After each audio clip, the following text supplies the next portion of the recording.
Well, the height won't be a problem because we can tilt it, but the width.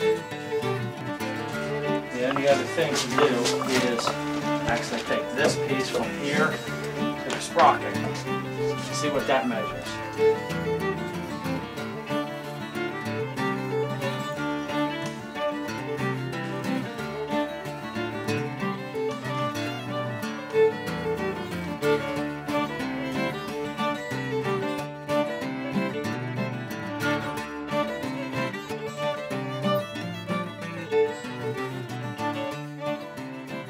In 2008, I was taking a tour of the Times building in Westminster. And this is where the newspaper started 100 years ago. The gentleman who owns the building now, Matt Lifkin, was giving me a tour because he was restoring it and trying to put it back to being close to its original condition. And when we traveled through the basement, there was an old piece of equipment down there. Couldn't really tell what it was, but I had remembered it. And we fast forward now to 2011, and we were trying to think of ideas to celebrate the 100th anniversary of the Carroll County Times, and I thought of that old piece of equipment down there in the basement. At the time, it was covered with doors and pieces of wood, and I really didn't know what it was, but I knew that it was old, and it had something to do with producing the Times newspaper all those years ago. So with Pressman, Ron McGee, and Rill, we took a trip back to the building, took another tour, and found that piece of equipment, and through some effort and hard work we were able to remove it and restore it back to usable condition and even try it out. The first time it's probably been used in decades. It's a giant hay press, built right around 1911. Oh, so you think this was basically in operations from the very beginning then? Yes. Wow. That neighborhood. When we looked at it the first day, it didn't look like it was going to be as bad to get out of there once we removed the items that were leaning against it and around it. After removing them items and seeing how tight and wedged it was in there, it was a little bit more difficult to get to. One side was pinched up against the wall, so to take them bolts out, to take the handle off and dismantle that side of it, you didn't have much room to work, and you couldn't move the machine out of the way because there was a sewer pipe that had been put in since that had been placed there on one side. There was a gas pipe above it that had been put in, and all these were pinched right against the machine. So it had to be dismantled before we could remove it even a little bit.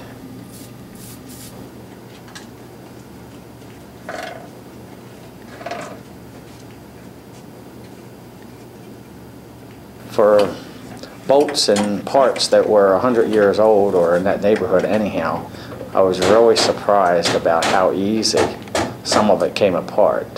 We had to cut three or four maybe, out of there, but for the amount of bolts we took out, I was surprised about how many of them unthreaded, and we actually were able to dismantle it and keep the old bolts and not have to replace that many. So it was much better metal evidently used in that day than now.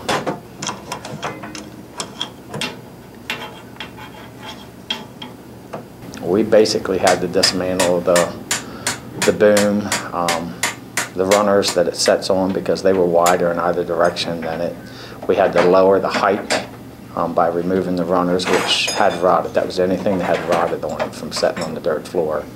And we had to remove the hand crank and the back supports that angled it that kept it upright. Once we did all that, then it had gotten small enough to go through the doors.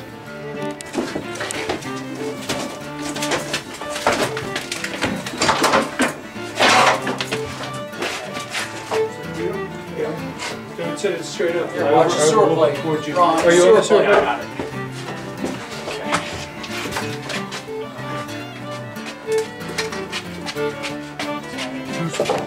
Two steps behind, just come down. Okay. Just gonna drag it down. Ready? Go. Okay, watch your hands. Side straight.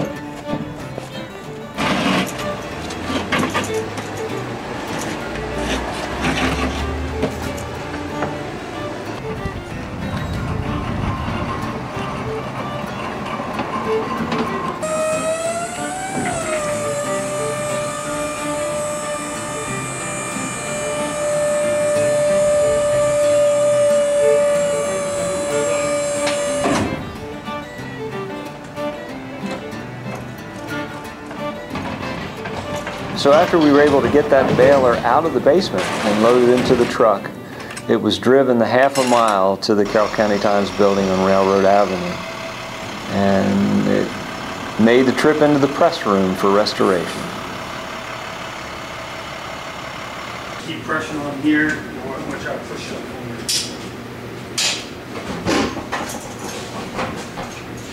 There we go. Muscle tops when we go out.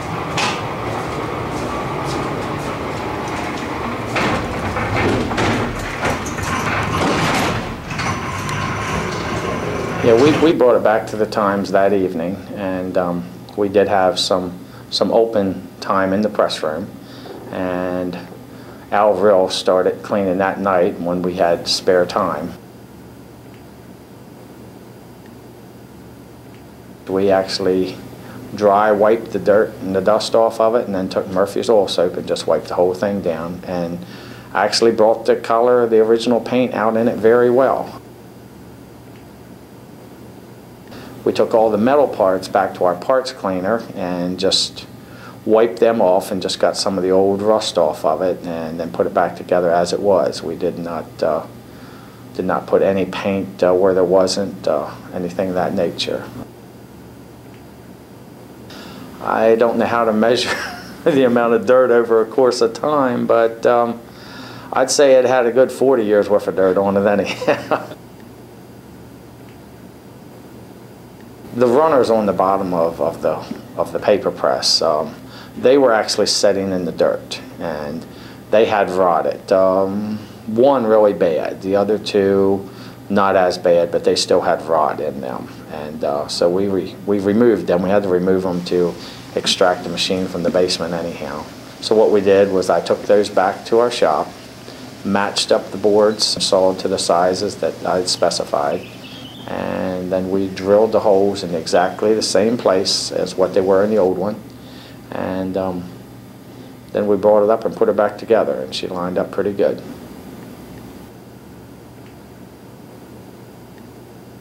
The handle and the wheel, actually lining it back up and lining the two chains back up, that was somewhat of a trick. We had to adjust on that a couple of times till we got both of them synchronized back together again. I think the hardest part putting it back together was the rear supports to keeping it upright, was lining those holes back up and pulling everything back in that way, because over time, and where this was, it had actually shifted, that it wasn't standing as upright as it used to be. And when we took it out of there, we'd even noticed that those old rods that were in it were bent up. They weren't straight in line, so we had to put these bent bolts back in to get them to line back up, and that was a little tricky. But once we were able to get them lined back up and pulled down, it straightened the baler back up somewhat, or as good as we could ask for, and then it came back together a little better. But I will say it was a little difficult getting those back struts lined back up. The press was actually made years ago to press and make bales of paper, compacted paper, and or hay at that time. And in this particular instance, it was made for paper. And they would take trimmings from the jobs they were printing years ago and such, and they would throw them into this compactor. Your bales, you actually sold them for profit. So we baled up some trim paper, similar to what they did then, with a little bit of mixed paper in with it, newsprint. Actually, it was a pretty easy process, and I couldn't imagine having to bale a whole lot at one time through it, though.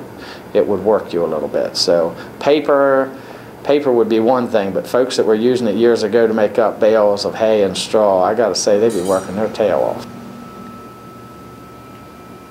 And after getting up to what we considered a good-sized bale for that particular machine, then we place wire and you pull down on it as hard as you can, and you just hand wrap it.